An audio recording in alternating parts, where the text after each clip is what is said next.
Bonjour et bienvenue sur Aurel V2.0. Aujourd'hui, nous allons parler d'un sujet très important, à mon sens.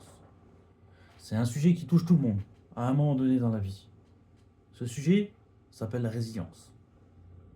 Comment fait-on pour surmonter les épreuves de la vie et en ressortir plus fort, grandi? Aujourd'hui, je vais essayer de partager avec vous ce que j'ai appris, en tout cas de mes expériences personnelles, et vous donner quelques conseils pratiques pour développer cette force intérieure que nous avons tous. On ajoutera également une petite touche spirituelle, car parfois, il y a des choses qui vont au-delà du visible, n'est-ce pas? La résilience, c'est quoi? Qu'est-ce que la résilience? La résilience, c'est notre capacité à rebondir après les difficultés, à faire face aux épreuves et à en tirer des leçons. C'est un peu comme un arbre qui plie, mais jamais ne se casse. Ce qui est génial avec la résilience, c'est que tout le monde peut la développer, même si cela prend du temps. Cela ne concerne pas uniquement la force mentale, mais un équilibre complet, un équilibre intérieur. Parfois, il faut aussi faire confiance à l'univers, à quelque chose de bien plus grand, beaucoup plus grand que nous. Vous savez, cette idée que tout arrive pour une raison ou une autre, même si on ne le comprend pas immédiatement. Mais tout est lié, tout a un sens. Ces dernières années, j'ai dû faire preuve à beaucoup de résilience. Il y a 2 ans, j'ai perdu mon grand-père. C'était un pilier dans ma vie.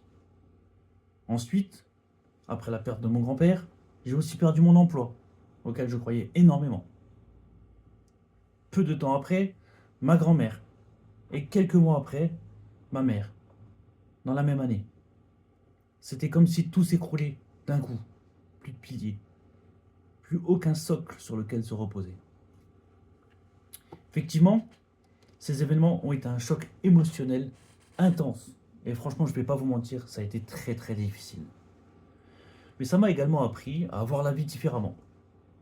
À apprécier chaque instant, à grandir malgré la douleur et à accepter l'incertitude. Vous savez, accepter l'incertitude, c'est pas chose facile. Mais il faut aussi savoir que des fois, il y a des choses toutes simples qu'on ne peut pas contrôler. Accepter qu'on n'a pas le pouvoir sur tout. Et parfois, la seule option, c'est tout simplement de lâcher prise et de faire confiance à la vie. Après la perte de mes proches et de mon travail, j'ai dû accepter que je ne pouvais pas tout comprendre. Il y a des moments où je me sentais totalement perdu. Mais en acceptant cette incertitude, j'ai pu retrouver une forme intérieure de paix et continuer à avancer. Sachez également tirer des leçons de vos épreuves. Oui, chaque épreuve, est aussi douloureuse soit-elle, peut nous apprendre quelque chose. Par exemple, prendre du recul pour découvrir ce que la vie essaye de nous dire. Après la perte de mon emploi, j'ai réalisé que cet échec m'offrait l'opportunité de réévaluer mes priorités et de me réinventer, de m'ouvrir à d'autres voies, d'autres horizons, d'explorer des nouveaux chemins. Ça m'a poussé à revenir vous parler, comme aujourd'hui, à explorer d'autres activités que je n'aurais jamais osé aller. Entourez-vous de soutien positif. Fuyez les personnes négatives. À tout prix. Ouais. Après le décès de ma mère, j'ai compris l'importance de l'entourage. Mes amis, qui d'ailleurs sont comme ma famille, m'ont énormément soutenu pendant cette épreuve. S'entourer des personnes positives fait vraiment toute la différence. Ces personnes vous aident à rester concentré sur ce qui est vraiment important pour vous, à maintenir une énergie positive, même dans les moments les plus sombres, arrivent à vous faire sourire, à vous changer les idées. Pratiquez également la gratitude. Le plus souvent que vous pouvez, pratiquez la gratitude. Car oui, même quand tout sombre, s'effondrer, quand tout est sombre, n'oubliez jamais qu'il y a toujours quelque chose de positif. Car derrière les nuages se cache toujours le soleil. Chaque jour, j'ai fait l'effort de noter 3 choses. pour lesquels je suis reconnaissant en la vie. Ça peut être un sourire, un rayon de soleil, un bon moment passé avec les proches. Ça peut être d'autres choses. Chacun note ce qu'il veut. Cela, pour ma part, m'aide à maintenir un équilibre mental et émotionnel.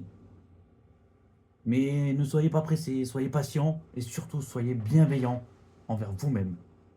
La résilience, c'est pas un sprint, c'est un marathon. Ça se prépare.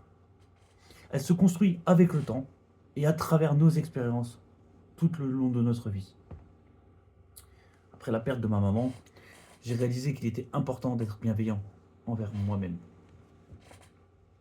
Parfois, on veut aller trop vite, mais il faut accepter de prendre le temps de guérir et d'apprendre de chaque expérience. Du point de vue spirituel, beaucoup de traditions nous enseignent que chaque épreuve est une leçon de vie. Les difficultés ne sont pas là pour nous abattre, mais juste pour nous renforcer et nous guider vers une version de nous-mêmes beaucoup plus en phase avec notre véritable chemin. C'est un processus d'évaluation, d'évolution. Excusez-moi. En croyant que l'univers a un plan, on arrive à trouver du sens même dans les moments les plus durs. La résilience est un voyage, un long voyage, qui se renforce à travers les obstacles et les épreuves.